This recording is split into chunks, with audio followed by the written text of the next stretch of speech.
Well, we kicked off the 2024 deer tour with our best opening day ever, which saw Jake tag a big velvet 10-pointer and myself almost getting a shot at a nice 10-pointer with velvet hanging off his antlers.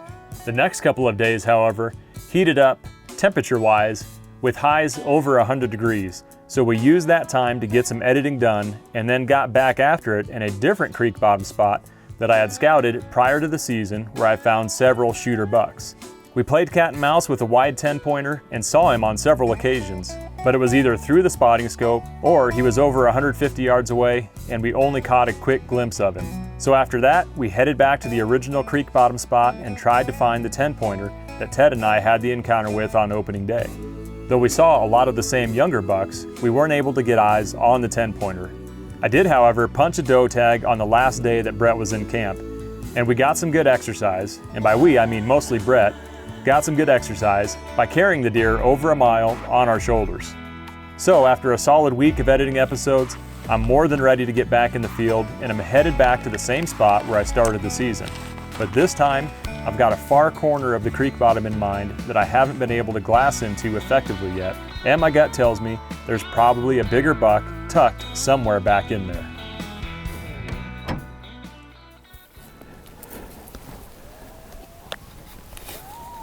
Yep, there's the coyotes.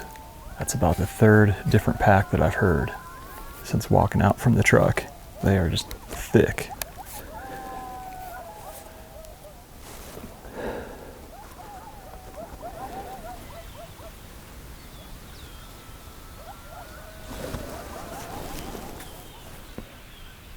There we go. First deer of the morning. Got some does and fawns out here.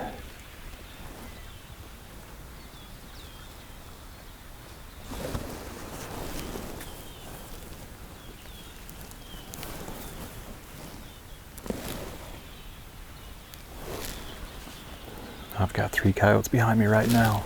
It looks like they're after something in the brush.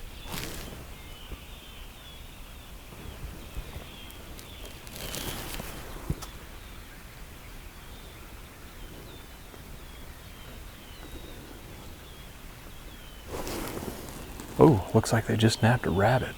Saw something shoot out of there. That was awesome.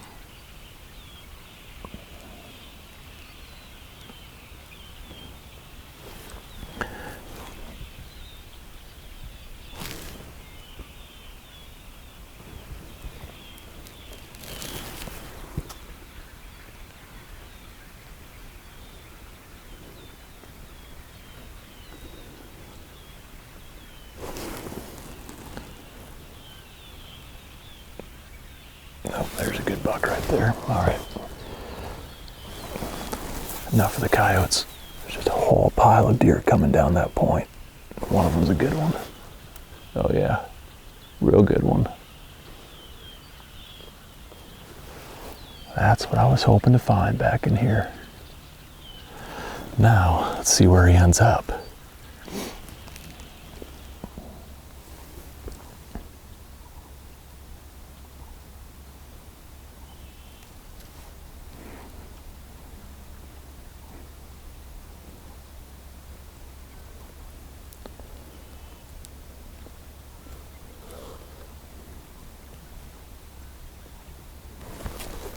I knew this wasn't going to be the perfect spot to glass from with the sun coming up. You know, right in my eyes, kind of back where I'm looking, but there was just so many pockets of cover back in this creek bottom that I haven't been able to look into yet that I can see from right here, including where these coyotes have been right behind me. So I knew I was going to be looking into the sun for some of this. Looking back up the hill, I suppose there's either more deer coming or there's coyotes up there, because there are coyotes everywhere you look. It's a pretty safe bet. If deer look like they're on alert in this area, it's probably because of coyotes.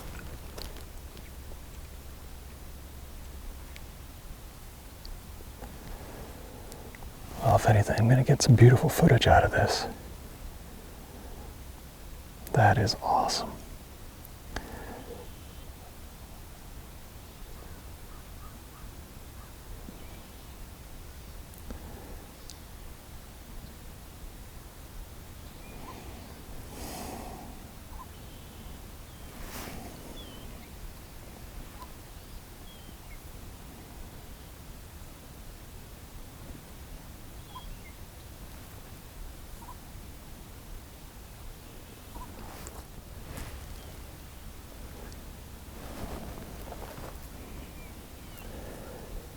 Getting back into this pocket of Russian olives right here.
Now I've lost him.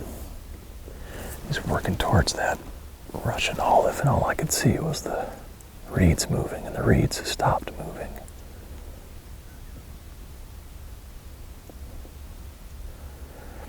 But I don't know if he bedded down right there. Boy, this just got real interesting this morning. That is exactly what I was hoping for. Coming back into this corner of the creek bottom. From the other spots that I've glassed from, that I just wasn't seeing everything, that there had to be some kind of bigger buck back in here. Big old wide 10-pointer with a little kicker. But I'm just going to continue to sit here and glass. Just make sure that that's where that buck bedded down.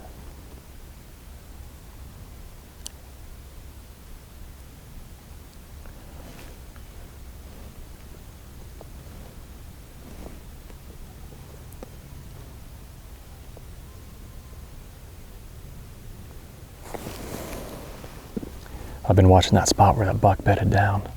There are actually two nice bucks back in here, but the little bit smaller buck, the more narrow buck, I lost track of where he was at. I would assume that he's bedded up under one of those Russian olive trees. But I just pulled up onX and looked at the updated hourly forecast for this afternoon, and the wind is supposed to be easterly, which is basically, any opportunity that I would have to try to set up on them, it's basically just blowing right back into where they're bedded. But I've got plenty of time to contemplate it, and it's only 8:30 right now. A lot could happen between now and this evening. And there's still deer up and moving right now. It's kind of slowed down a little bit, but I can see a doe off to my right.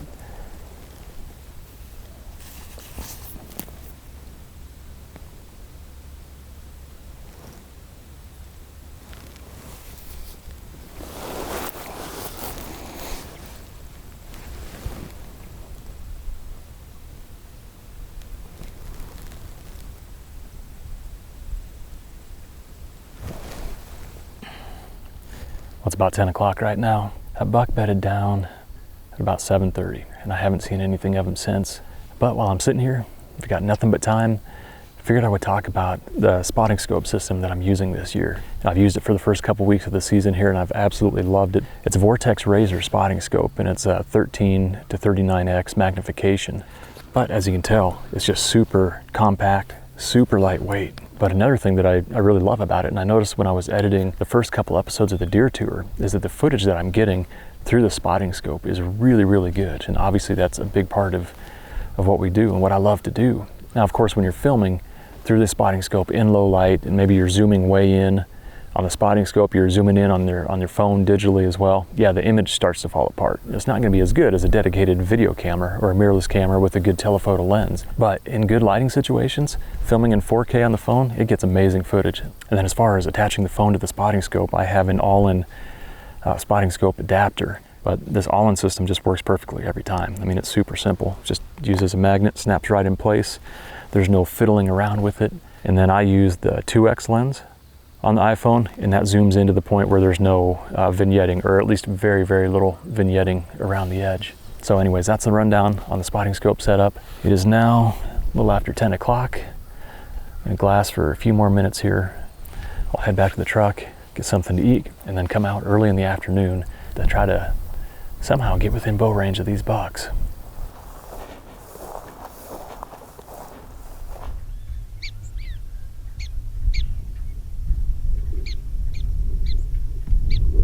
Well, it is 2:30. It is smoking hot this afternoon. Once again, it's in the low 90s. Game plan this afternoon pretty much depends on wind speed, wind direction. I keep looking at the forecast. It keeps changing. Basically, it's just gonna be a game time decision once I get down in there. I look back at the footage of the wider 10-pointer, the bigger one, and just kind of scrub through the footage, and then you can see where all of a sudden the reeds stopped shaking. So I think he bedded down just on the outside of that Russian olive. I'm sure, you know, he's probably gotten up at some point throughout the middle part of the day, maybe shifted beds, probably got in the shade as it's got warmer.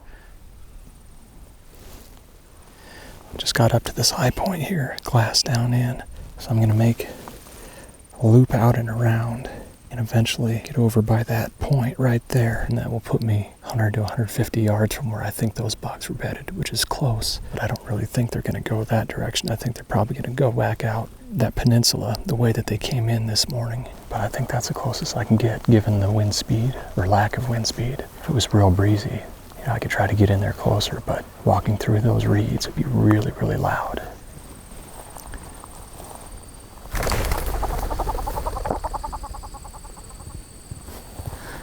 Sharptail, flying footballs.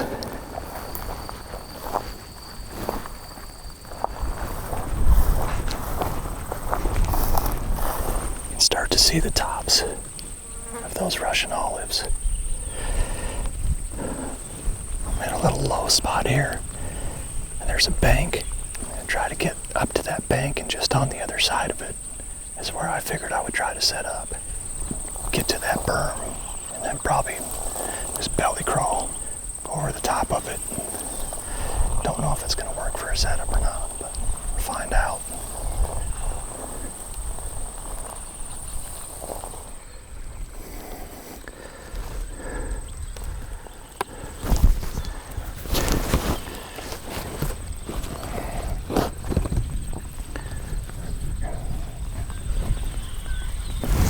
Just got eyes on one of the bucks, the taller, narrow one.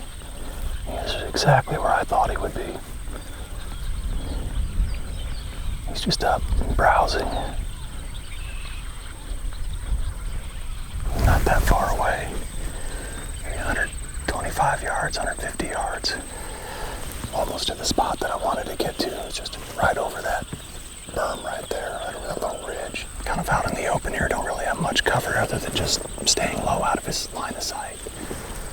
It's just a little after 3 o'clock right now. I imagine he's going to be hanging out in here for quite a while yet. I need to move up and get some cover here, just in case he crosses and comes this way.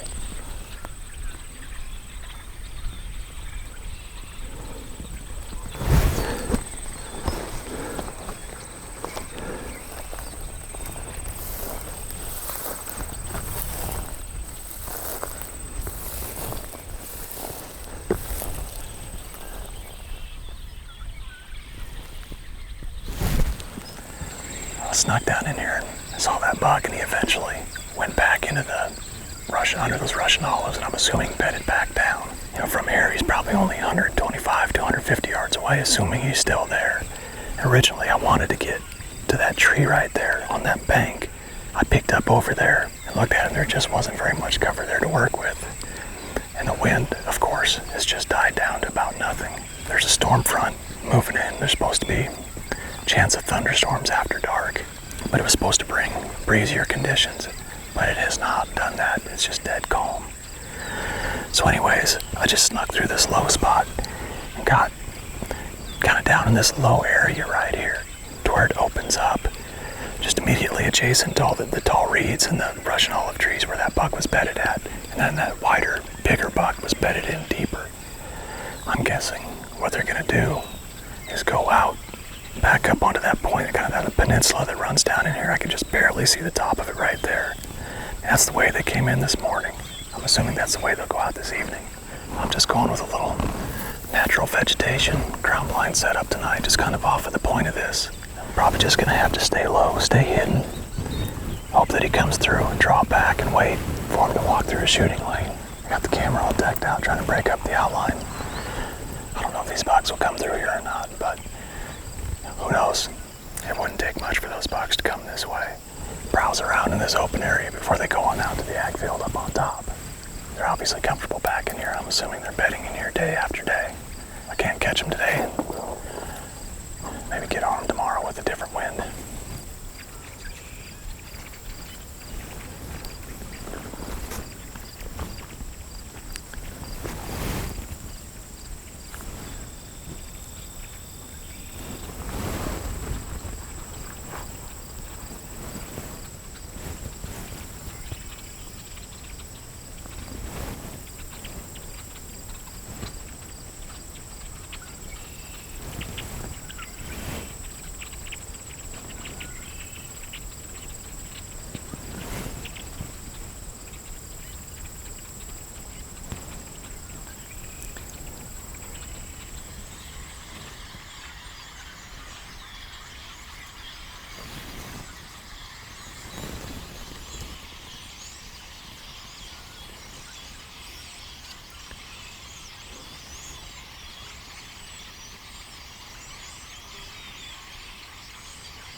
That's unlike any encounter I've ever had before. Not quite sure what to make of that. First I really just thought I got away with it, that maybe she was convinced that I was another deer bedded here since I was just kind of laying low and not moving.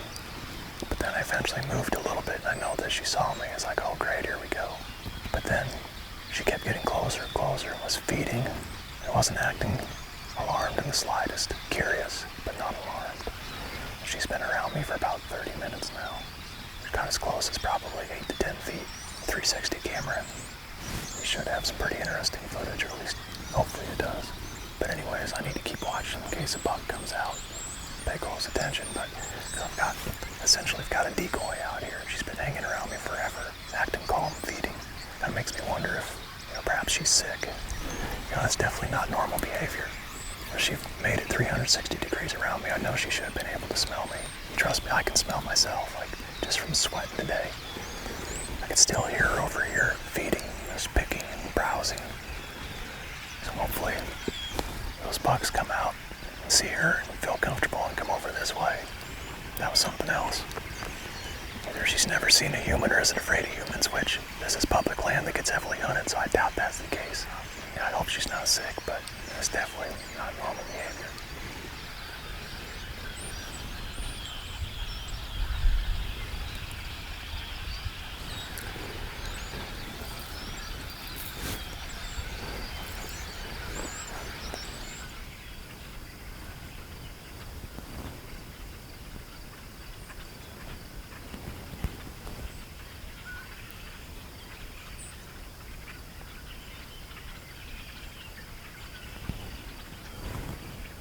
About out of line here.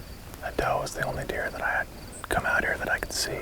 But just a little bit ago, I could hear a deer in the water, probably 100 yards away. I could hear it splashing as it crossed the creek, but I never saw it come out. So could very well have been that buck or those bucks, to where they ended up going out the way that I figured that they would. But what an evening. What a unique encounter with that doe. An absolutely spectacular sunset with that thunder in. And just what a fun day. What an absolute blessing to be out here. I mean, you never know what you're going to see or encounter or experience. Just awesome.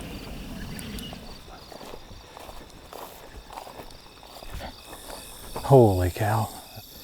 This seems to be a common theme when I'm hunting out here. Run into these prairie rattlesnakes. Thank goodness they warn you, because I was about to step right on top of him. I think I'm going to go around you, buddy. That's the smallest one I've seen, though.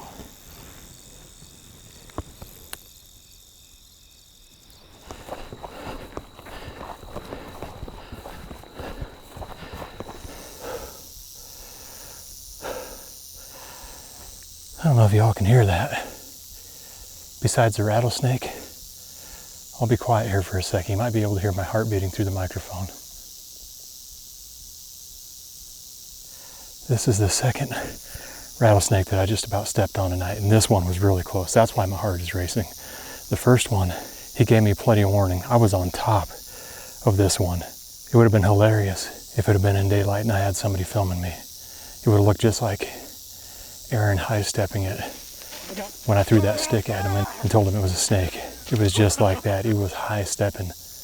Holy cow, my heart is racing. That was close. Thankfully he didn't strike. He just rattled and I high-stepped it back as fast as I could. That one actually got me shaking a little bit.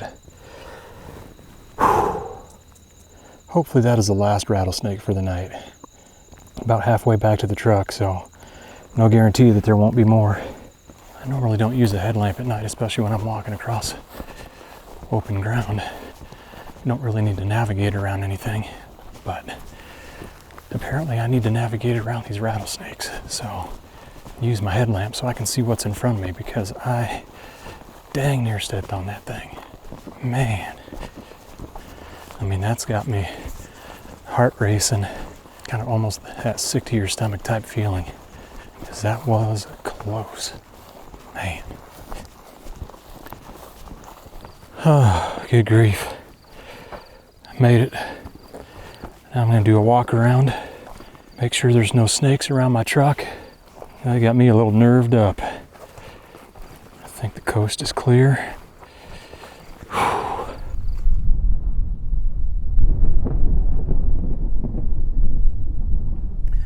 Well, made it back to the truck all in one piece.